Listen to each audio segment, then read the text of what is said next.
Chapter 2, the Heifer, page 104. Believers, spend out of what we have given you before the day comes when there will be neither trading, friendship, nor intercession.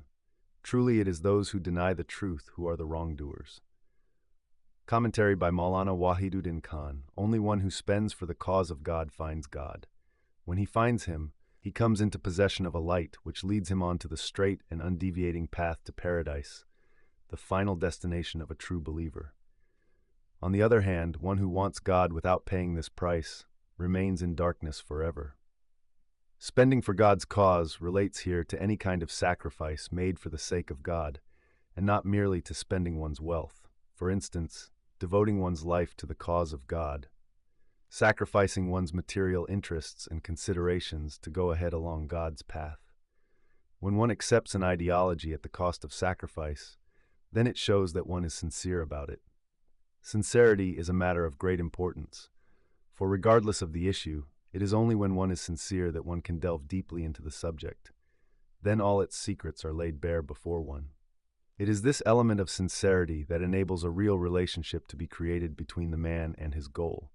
In consequence, all the aspects of that goal are revealed to him. Chapter 2, the Heifer, page 105. God, there is no deity save him, the living, the eternal one. Neither slumber nor sleep overtakes him. To him belong whatsoever is in the heavens and whatsoever is on the earth. Who can intercede with him except by his permission? He knows all that is before them and all that is behind them. They can grasp only that part of his knowledge which he wills. His throne extends over the heavens and the earth, and their upholding does not weary him. He is the sublime, the Almighty One. There shall be no compulsion in religion. True guidance has become distinct from error. But whoever refuses to be led by Satan and believes in God has grasped the strong handhold that will never break.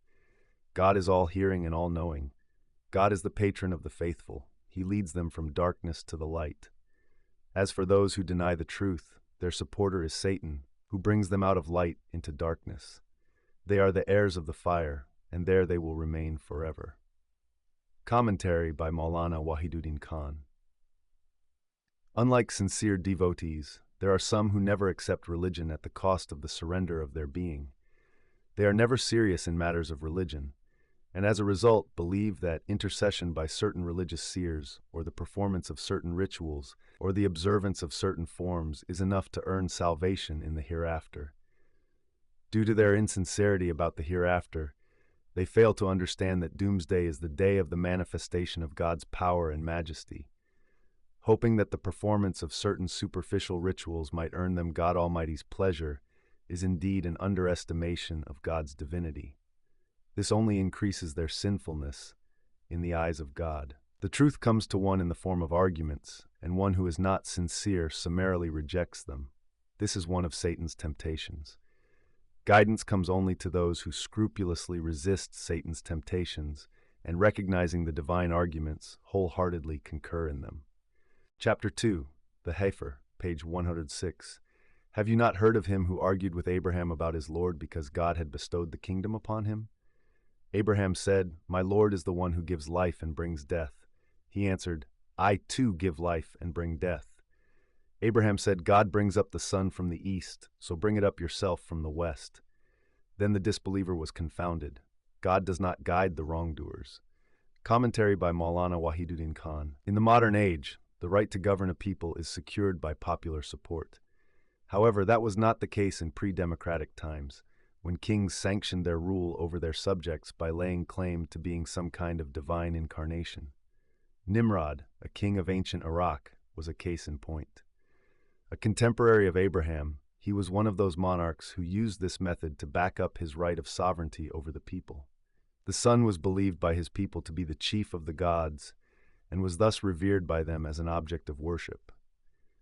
Nimrod claimed that he was an incarnation of the sun god, a position which gave him a divine right to worldly sovereignty. When Abraham preached the message of the one God in the land of Iraq, his teachings had no direct connection with politics or government in the country. All he did was to impress upon the people that there was but one God. He was their sole Lord and Master. There were no partners with him in the Godhead, so mankind should worship him alone, fearing him and placing their hopes in him.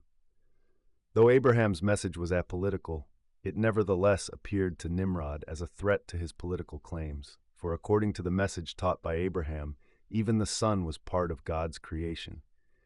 It had no power of its own, but was controlled by God Almighty. Had his subjects accepted Abraham's message of the one God, it would have amounted to demolishing the theological base on which the edifice of his political power rested.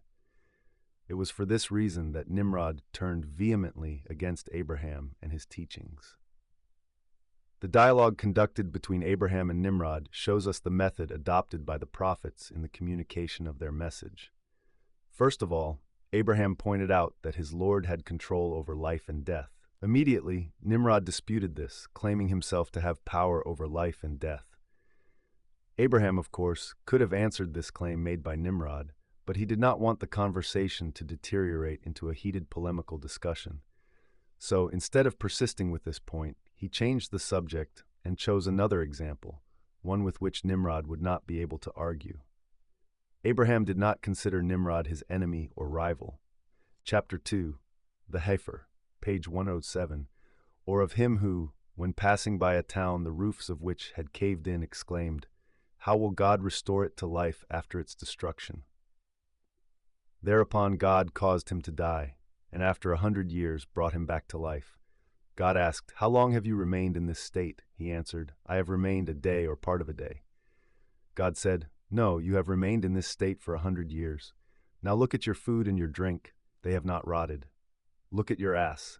We will make you a sign to mankind. Look at the bones, how we set them together, then clothe them with flesh." When it had all become clear to him, he said, "Now I know that God has power over all things."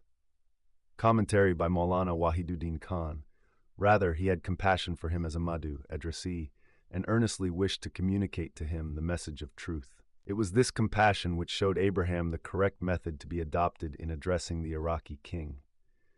Since the present world is a place where man is being tested, there are always different options open to everyone. This causes people to construe situations in different ways. For instance, should one be endowed with worldly wealth and power, one may consider these to be a personal success, the outcome of one's own talent. One may, on the other hand, look at them purely as blessings from God. The former way of seeing things amounts to grave injustice, while the latter shows a grateful disposition. For one who is thankless in his outlook, everything in this world will only serve to lead him further astray. Everything he experiences will only add to his pride and conceit. But for those who are grateful for what they have been given, everything they experience in this world leads them closer to God. The world, and all that it contains, serves to stimulate their faith in God. Chapter 2, the Heifer, page 108. When Abraham said, "Show me, my Lord, how you revive the dead," God said, "Do you not believe?" Abraham answered, "Yes, indeed, I do believe, but just to reassure my heart." Then God said, "Take 4 birds and train them to come back to you. Then place them separately on each hilltop and call them. They will come flying to you. Know that God is almighty and wise." Commentary by Maulana Wahiduddin Khan. The 2 experiences of resurrection after death mentioned here relate to the prophets. It is generally thought that in the first incident, the prophet in question was Ezra, Uzair, 5th century BC, while in the second, as the Quran itself makes clear, it was Abraham, who lived between the years 2160 and 1985 BC. Prophets are sent by God in order to inform mankind of realities which, for ordinary people, lie beyond the realm of human vision, being screened by a veil of cause and effect. This veil is removed, however, in the case of the prophets, since it is their task to inform others of these realities. This can be done with far greater conviction if they have actually witnessed with their own eyes the facts which they attempt to convey to the rest of mankind. Their hearers also are more likely to believe in their message, rather than treating it purely as hearsay. Prophets have generally been endowed with prophethood around the age of 40. Prior to this, they have shown impeccable honesty in their dealings with their fellows. Having provided practical proof of their truthfulness, the time then came for them to inform mankind of those realities of life which God, in order to test men, has kept hidden from them. These truthful human beings, known as prophets, communicated to mankind the message revealed to them by God, while providing evidence based on nature and reason to back up their teachings. The prophets have always been fully sincere in what they taught. It is shown by the fact that they themselves have never wavered from the truth, despite the severe hardships which they had to endure as a result of following this course. If they had simply concocted their message, they would not have proved so persistent in their adherence to it, for the mendacious usually crack under pressure and abandon the subject. Neither does something which has been formulated by the human mind, as opposed to being inspired by God, conform so perfectly to the phenomena of the outside world.